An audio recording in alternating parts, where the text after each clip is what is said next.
Welcome to Fear and Greed Sunday feature. I'm Michael Thompson. One of the biggest and certainly most remarkable stories that we saw this week was about BHP's $60 billion bid for mining giant Anglo American. Now, this thing is huge, but it also got me thinking about some of the other big deals that we've seen. And one of the biggest was Block's purchase of Australian buy now, pay later operator Afterpay for $39 billion. The deal was announced back on August the 2nd, 2021, and just 2 weeks later, we recorded and published this interview with Anthony Eisen, one of the co-founders and co-CEOs of Afterpay, about what was, at the time, still a proposed sale. Of course, it ended up going through a few months later, making Anthony and his co-founder Nick Molnar a fortune, securing their place in the list of Australia's biggest deals, just in time too before the buy now, pay later sector ran into all kinds of trouble. It is a great interview by Sean Aylmer. I hope you enjoy it.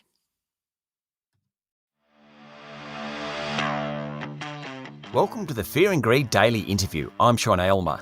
Australian success stories and corporate deals don't come much bigger than this. In the last few years, Afterpay has defined the buy now, pay later space, changing the way many consumers purchase products. Anthony Eisen and Nick Molnar founded the business in 2014. Afterpay listed on the ASX in 2016 at an issue price of just $1 a share. In February this year, it hit a remarkable $160 per share. It settled back to just north of $100, but then along came US giant Square. The company, founded by Twitter's Jack Dorsey, agreed to buy Afterpay for $39 billion, the biggest deal in Australian corporate history.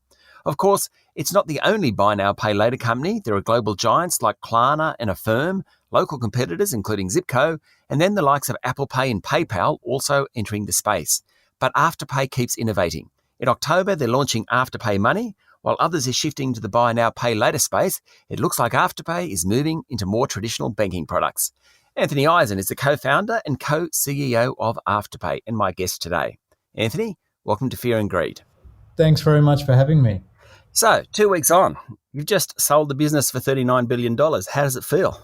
Oh, look, we're really excited about the proposition of working with Square. We think they're an incredible global company driven by leaders that are incredible in their own right.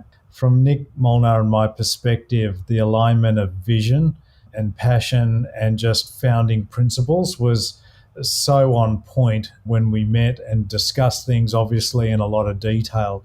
We think that it's hugely complementary and gives us a springboard really just to keep developing our unique value proposition globally in an accelerated way. So we're hugely excited about the proposition. I think you've just answered this question. It was why you did it, but it is to actually take the next leap up. Is that right? Yeah.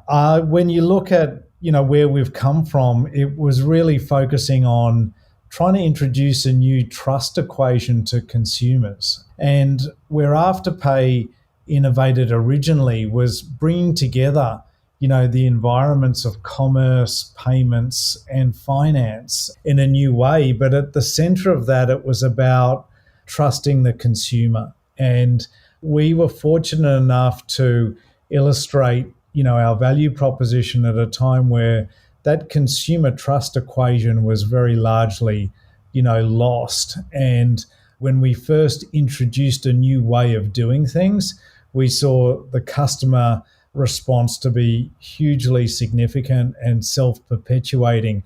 That's really gained speed over the last few years, not only in terms of how we've developed in Australia, but very much so in the US and globally.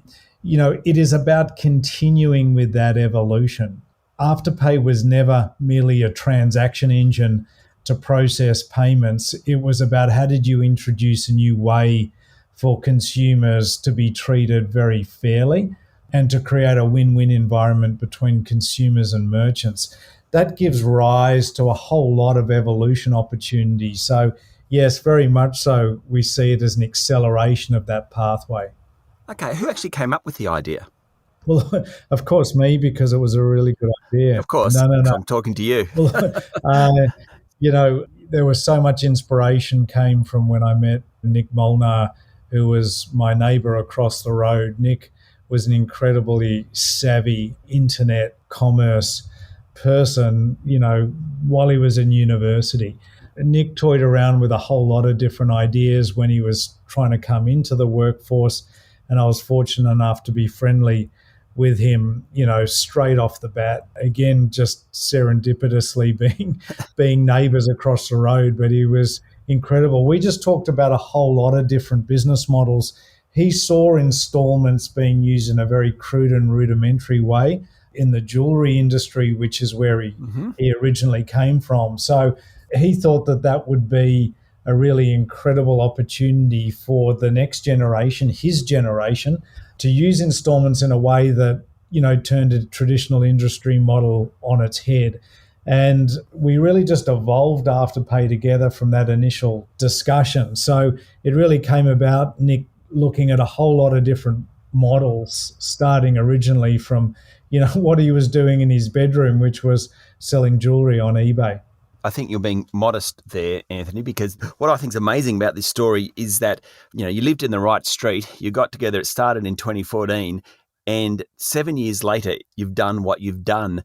Could you ever have imagined that trajectory? No, I don't think you can really imagine it, is really the truthful answer.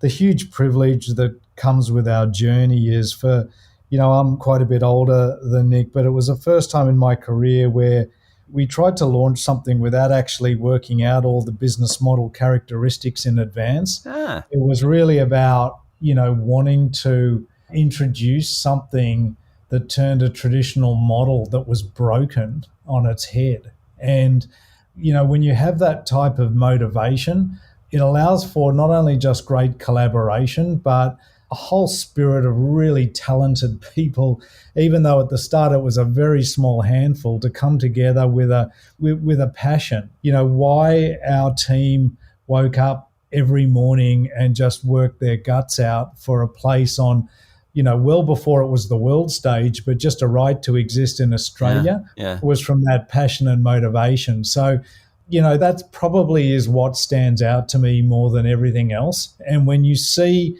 consumers react positively to something new that's generating a win-win equation, it's hugely stimulating. So it was really step by step, to be honest with you.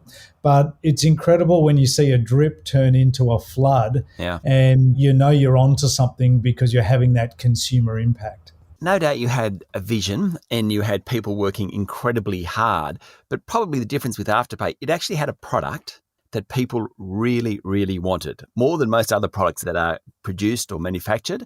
When did you suddenly realize, you think, we are onto something here? What was that point? Yeah, it was pretty early in the piece, actually, because you can imagine when you come up with a new concept and you go to a retailer and say, look, this is what we've got in mind. We think consumers have never had the right relationship with point of sale finance before. We want to turn that completely on its head. We want to protect consumers in the meantime. We don't want them to pay anything extra.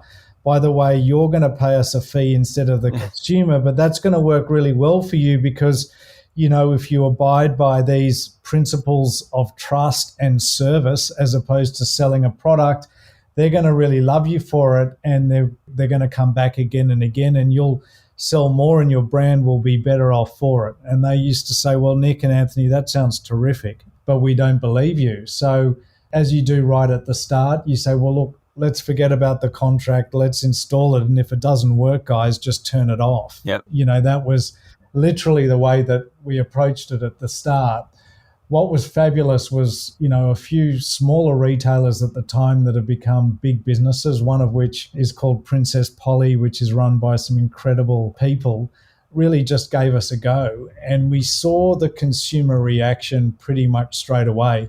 I said to Nick, we need to do, 5 transactions a day just to try and test our service and see where it gets to. That turned into 200 in a day very quickly. And we could see the way that people were just saying, like, what's the catch here? What are we missing? And it really spread quite quickly. In fact, we got to about 2 million customers in Australia without doing really any above-the-line advertising whatsoever. Wow. So it was that immediate impact that consumers at the start saw something that was very different, and that helped us spread quite quickly. Of course, we were only as good as our performance with our merchant partners as well, who saw the impact quite quickly too.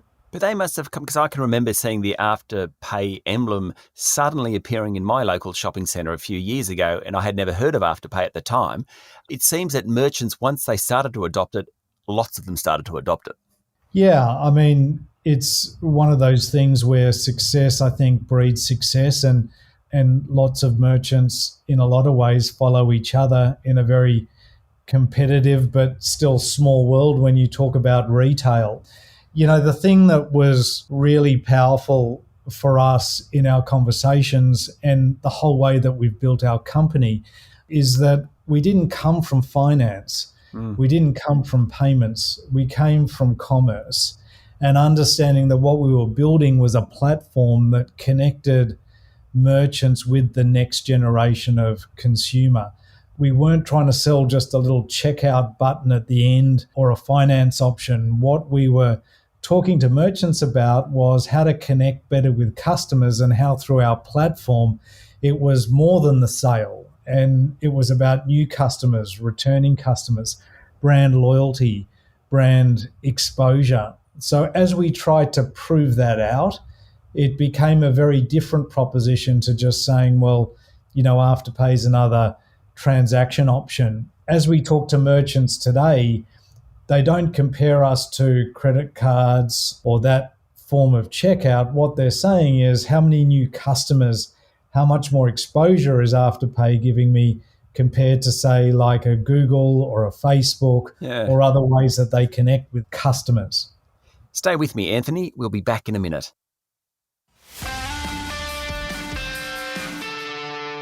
My guest this morning is Anthony Eisen, co-founder and co-CEO of Afterpay. The thing about success is that it breeds competitors, and certainly in Australia there's been a number of competitors, even if they're operating in the US. A few of them seem to be listed in Australia. So you've got that. Then you've got the Apple Pays and PayPals moving into your space. What's that environment going to be like going forward? Yeah, I mean, look, competition, as you say, has been a factor of life from the very beginning. In a lot of ways, it's actually reinforced the significance of the sector, which we view as a good thing, because you can see quite plainly over the last 3 or 4 years, just the small thing that we started here in Australia has now become very globally recognised. You know, from our perspective, we've always lived with competition, but it's also inspired the development of what we've proven to be a unique value proposition. So more than a transaction engine, a platform that's truly two-sided, that connects consumers with merchants, is where we see our differentiation and our competitive advantage. Very few of the players that you've mentioned actually do have a true two-sided network. Yeah. It doesn't mean competition isn't there and, you know, you respect it and you evolve with it yourself. But it's about developing this two-sided platform and not coming from payments, not coming from finance, which has always been our advantage. So we feel that while competition will obviously get more intense, it will bring significant recognition to the sector, but it also allows us to keep illustrating our differentiation from where we've come from. Again, we think that there's very good scope to develop our growth from here. You know, buy now, pay later is a very general term that's been used more often than not in the media over the last couple of years, but it still represents a very small percentage of the total payments universe. So we're still right at the beginning of what the opportunity represents. I know we're running out of time. Just a couple of quick things. And on that last point, it is only a small part of the payments universe, but it certainly has got the attention of politicians and now some of the big bank CEOs. Is regulation a risk for the sector? Look, regulation has always been something that's been very important, and it's been a developing topic for us over the last few years. Regulation is really important, and we've always been advocates for that. The key thing about Afterpay, but also a whole lot of new digital and technology innovative businesses that have sprung up over the last 5 years, is that they're not exactly the same as the traditional incumbent players. And in a lot of cases, technology gives the opportunity for businesses to transcend across a whole lot of different models. Regulation should always protect the consumer, but what's very critical is that regulation does adapt with new models that are appearing in the economy if they're benefiting for consumers. So it's really about trying to develop fit-for-purpose regulation as opposed to not having it. It's very important, but it's important that it also evolves and it's appropriate. And just quickly, Afterpay Money, you did a deal with Westpac. It looked to me from outside like you were sort of moving more into traditional banking services. I'm not sure how the Square deal fits into all that, but what was it just in your thinking in terms of actually moving, as I saw it, more into traditional sort of credit services? Yeah, well, look, the key thing we established with Afterpay was this equation called trust with the consumer, which I said was broken before. We've spent thousands of hours speaking to our consumers, and we've heard very clearly that, they feel let down by the arrangements of the past. We think we can evolve our ecosystem to include things that are really important, like how you save and how you budget, and packaging that and delivering it in a very fair, transparent and modern way for consumers like they have not experienced in the past. So it's full steam ahead. All hats off to Westpac, who, from our perspective, have really seen what is possible when you evolve your business model. So the collaboration with them has been fabulous, and we're excited to, launch our service imminently in October, in fact, and we think it can create a whole new opportunity for consumers, and we're excited to show what we can do. Of course, I should have asked this, and just a very quick one, jobs. I mean, if any time that a company is taken over, and Afterpay's got a pretty decent workforce now, what happens to all those people who are working Afterpay now? Yeah, the key thing about, our discussions with Square was how do we keep momentum? How do we build on what we've got? If you look at the combination of our businesses, it's not replacement, it's addition. And what's also fabulous from our perspective is the investment and continued investment opportunity in Australia.